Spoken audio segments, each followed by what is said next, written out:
drag my mind into the rear view. Hey, what's up, guys? This is Aaron Perelli. I want to do a segment today about respecting the upcoming younger angler, because we got to nurture these guys into wanting to come out and fish, because this is the future of bass fishing. Okay, you can't send them out on wild goose chases and tell them things that you're catching them on, and things that is not going to work.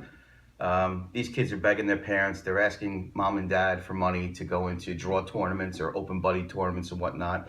And they're praying to God they get selected with somebody who's, a hot stick, who's a good angler, who's, respected around the area locally, And you have an obligation, with that respect that people are giving you, to show that, you're going to be a decent guy about it.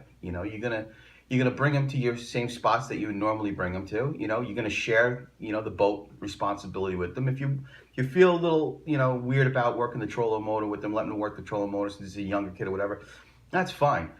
But don't do things like, nosing them out on the bank on a whole day, or nosing them out for other areas, or not showing them what you're using and stuff like that. I mean, he took the time to go out there to really try to get drawn or selected with somebody that he wants to put his trust in and his faith in, to actually teach him how to fish, the basics, give him a good rundown.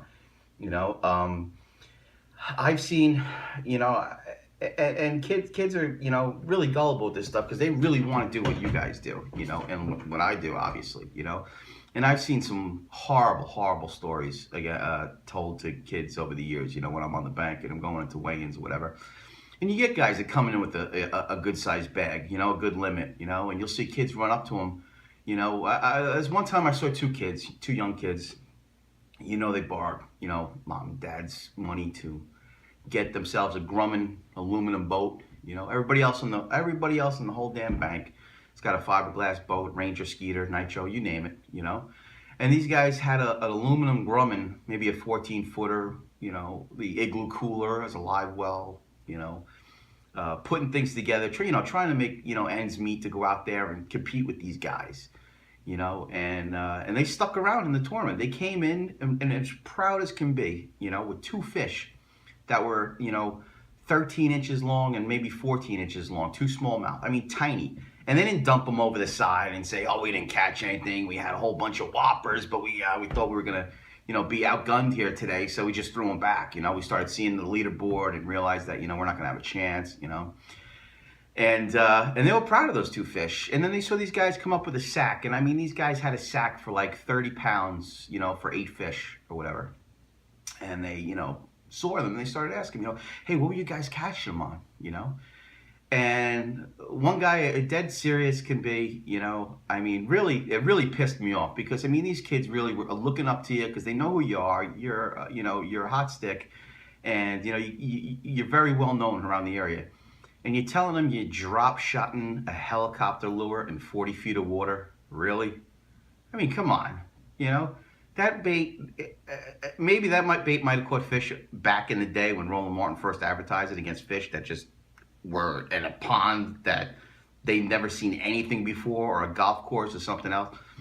But these kids are really trying to start, spending their money on things that they really want to, learn and watch you do and fish. And they know damn well you're not doing that. Or if they do that, they'll walk away high-fiving each other, saying, hey, we got to get some helicopter lures, and start drop shotting it in that kind of depth, So I felt really, really bad for those kids. As a matter of fact, as they passed me, the funny thing is, this is something that you don't do, but being that they said this to these kids made me very, very, upset.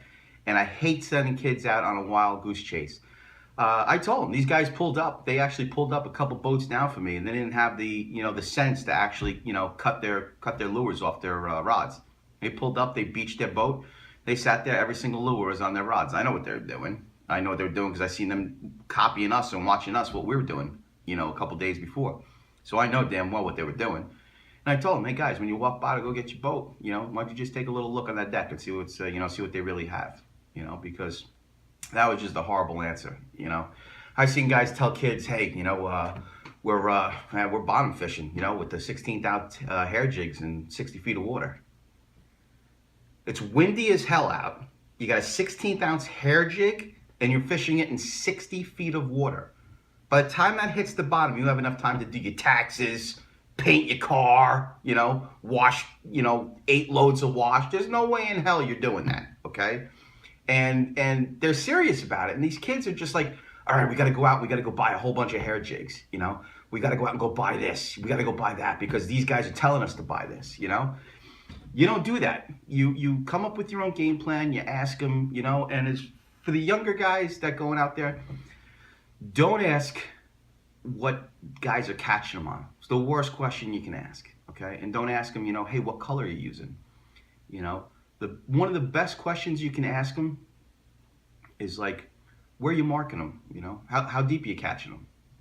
Something like that. Because if they say, hey, we're using a jig or we're using a fluke or something, you might not have those lures that they can tell you what they're catching them on.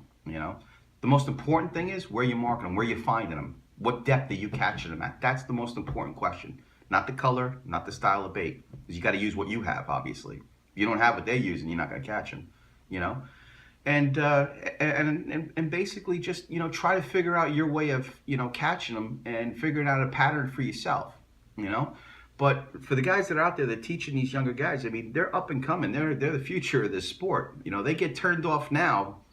That's it. You're not going to have guys, coming out. And you're going to have big buddy tournaments. You're not going to have the same draws like you used to. You're not going to have what we used to have. And I've been seeing it diminish more and more over the years. Where you came out with a big charity event, you had 100 boats, 120 boats. Now you're only really pulling, 60, 70 boats. It's going less and less. Because kids are not becoming as interested as they were, or they don't have the money for it, or whatever else. So we let them on a wild goose chase of buying things or telling them how to fish lures that don't really work, and you wanted to keep it secret. It's no secret. I'm going out there, I'm fishing 60 feet of water. What do you think I'm using? I'm going to use the heaviest jig I could possibly think of, or I'm just going to use a blade bait, just a little cicada blade bait, nice and thin, 2 treble hooks on it, throw it out there, sit there, count how many times it goes down. As soon as I feel it hit the bottom, it's just like a big spoon. Pull it up, let it go back down. Pull it up, let it go back down. That's all you're doing with water temps like this. The ice is just coming off the water, or you're going to start having tournaments soon. Guys are going to be sitting on those deep ledges fishing that blade bait, But in all honesty, you got to take care of your younger angler, get them involved, get them interested in the sport, because, we keep giving them misinformation. They're not going to want to come out. They're not going to want to be there. When you go out there as a boater, you're going to always want that non-boater that gets you drawn to the tournament. And when they're not there, you're fronting everything, And take it easy on them when you say, oh yeah, you got to pay me gas, you got to do this, you got to do that. It's a young kid. You don't jack them up. I had a guy charge me $40 one time, and I fished at the back of the boat. One of my first tournaments, actually. Charged me $4, and all we did was idle out to a point, probably about, 70 yards away from the ramp. And at the end of the tournament, I took second place. He took nothing, and he wanted $40 in gas. Okay, so let's treat these guys with a little more respect. Okay. Be the people that they look up to. They look up to us. We got to, look up to them also as wanting to be as good anglers as a lot of guys out there. Live up to that dream. Okay, they hear your name in a local bait shop. They hear your name, somewhere on the blogs and everything all over the internet. They're gonna want to draw you. So you got to do the right thing and teach them the right stuff. Okay. I'm Aaron Perelli, AJP Fishing. Good luck on the water, all right? Be good. Light up the night and let it burn. Lean back and watch the sundown fade. Do what I